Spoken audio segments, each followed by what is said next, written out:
दोस्तों, केशव की शादी के 4 वर्ष निकल गए पर सलोनी के साथ उसका सामंजस्य बनने का नाम ही नहीं ले रहा था। छोटी छोटी बातों में सलोनी अक्सर बुरा मान जाती। केशव को समझ में नहीं आता कि अपनी संगिनी को कैसे मनाए।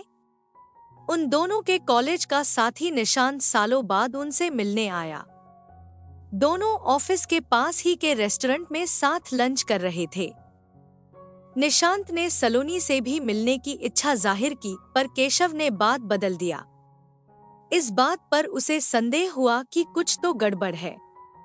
बहुत पूछने पर केशव ने बताया कि वह खुश नहीं रहती है, बात बात पर नाराज होती है, मुझसे भी खुलकर बात नहीं करती और न ही किसी से मिलना जुलना चाहती है।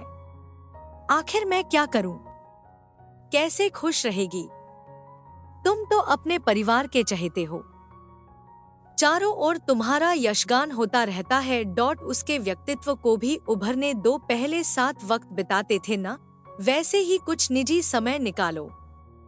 कहीं ना कहीं उसे नजरअंदाज कर रहे हो, क्योंकि मैं जिस सलोनी को जानता था वो बेहद हंसमुख व मिलनसार थी। उसमें आए बदलाव के लिए बस तुम जिम्मेदार हो केशव, निशांत ने कहा। ठीक ही तो कह रहा था वह, इस बात पर कभी उसका ध्यान गया ही नहीं। 4 बहनों के बाद जन्मे केशव का बचपन अति लाड़ प्यार में बीता था। माम बाबा प्यार से कान्हा बुलाते, बाहर का नाम भी उन्होंने केशव रख दिया था। सांवली सूरत और घुंघराले बालों वाला केशव अति मेधावी और सबका चहेता था। बचपन में स्कूल फिर कॉलेज में हर जगह उसके मधुर व्यवहार और अलग से व्यक्तित्व के कारण उसे खूब प्रसिद्धि व प्यार मिला।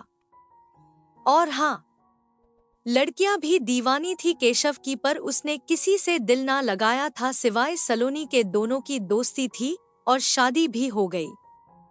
पति के प्यार में कोई कमी न थी, पर जताने की कला से अनभिज्ञ था। ऐसे अनाड़ी साजन से एक दूरी बनती ही जा रही थी। सलोनी अपने 4 भाई बहनों में सबसे बड़ी थी। उसका कहाँ कोई नहीं टालता था। एक इसी बात ने उसे केशव के समक्ष कभी झुकने नहीं दिया। दोनों ही अपने परिवारों के बेहद लाडले थे, पर यहाँ सब केशव की ही पसंद की बातें करते, उसको ही खुश रखने के प्रयास किए जाते, जैसे उसके सामने सलोनी का कोई अस्तित्व ही नहीं है। केशव ये केशव वो क्या हो रहा था उसे? पहले तो उसे किसी से कोई द्वेष न हुआ था, पर पहले प्यार भी तो नहीं हुआ था। केशव को उसके मनोदशा की कोई खबर ही नहीं थी। वह अपनी ही दुनिया में खोया रहता। तब तो हद ही हो जाती जब केशव किसी के बनाए डिश की तारीफ कर बैठता। सलोनी को रोने का बहाना मिल जाता, मैं कुछ भी अच्छा नहीं बनाती हूँ, अब तुम मुझसे प्यार नहीं करते, आदि आदि। सबके बीच व्यस्त रहने वाला केशव पत्नी के मन को समझ ही नहीं पाया था। स्त्री का मन समझ सकना सबके बस की बात नहीं। उसे समझने में सिद्धहस्त तो बस कृष्ण ही है, एक संपूर्ण पुरुष जिन्होंने 2 माताएं, प्यारी बहन द्रौपदी, असंख्य गोपियां, प्रिय पत्नियां और कभी विलग न हो पाने वाली राधा, सभी के मन को समझा और सबके हृदय पर एक छत्र राज करते रहे। कहते हैं, राधा कभी कान्हा से नाराज भी हो जाए तो कृष्णा यह कहकर मना लेते कि मैं तुम्हारे हृदय में हूँ, अगर वहां नहीं तो कहीं भी नहीं। इस वाक्य में ही सारे रहस्य निहित हैं। दरअसल प्यार करने वाले के हृदय में ही प्रेमी या प्रेमिका का वास होता है। अपने ही मन में सवाल भी है और जवाब भी। बस इसकी जानकारी उन्हें हो पाती है जिन्होंने इस विषय पर गंभीरता से विचार किया है। ज्यादातर लोग आत्मविश्लेषण न कर औरों पर ही दिमाग लगाते हैं, जिससे परिणाम में भी नकारात्मकता ही हाथ आती है। केशव की समस्याएं मित्र समझ गया था। अनुभव इंसान को सब सिखा देता है। उसने कहा कि हर रिश्ते की एक मर्यादा होती है। एक पति पत्नी के बीच तो ईश्वर भी प्रवेश नहीं करते।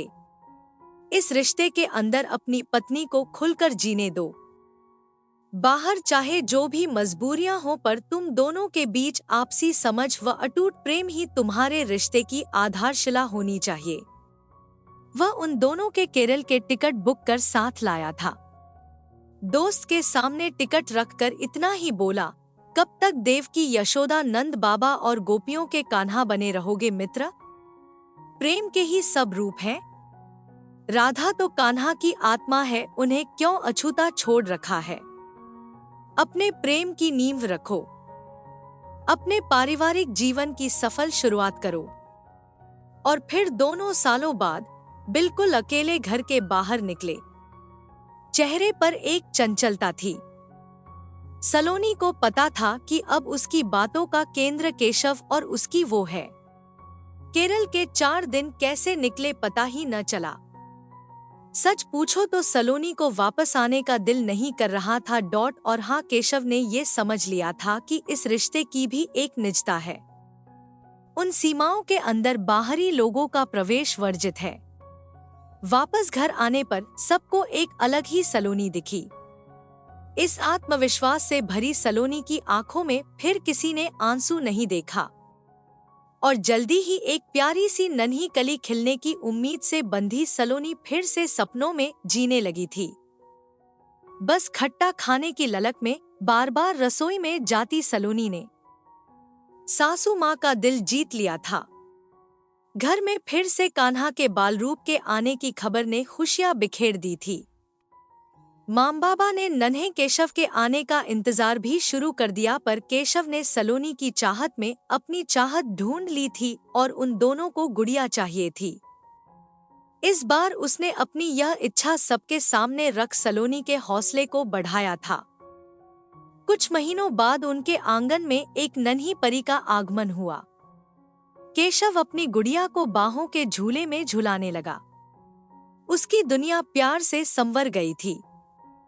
हंसती खेलती छोटी सी प्यारी सी उसकी अपनी नन्ही सलोनी ने उसके जीवन को इंद्रधनुषी कर दिया था। तो दोस्तों, ये स्टोरी आपको कैसी लगी? वीडियो को लाइक करके कमेंट में बताना मत भूलिएगा। दोस्तों, अगर आपने इस चैनल को सब्सक्राइब नहीं किया है तो चैनल को सब्सक्राइब कर लीजिएगा। दोस्तों, पूरी स्टोरी सुनने के लिए आपका बहुत बहुत धन्यवाद।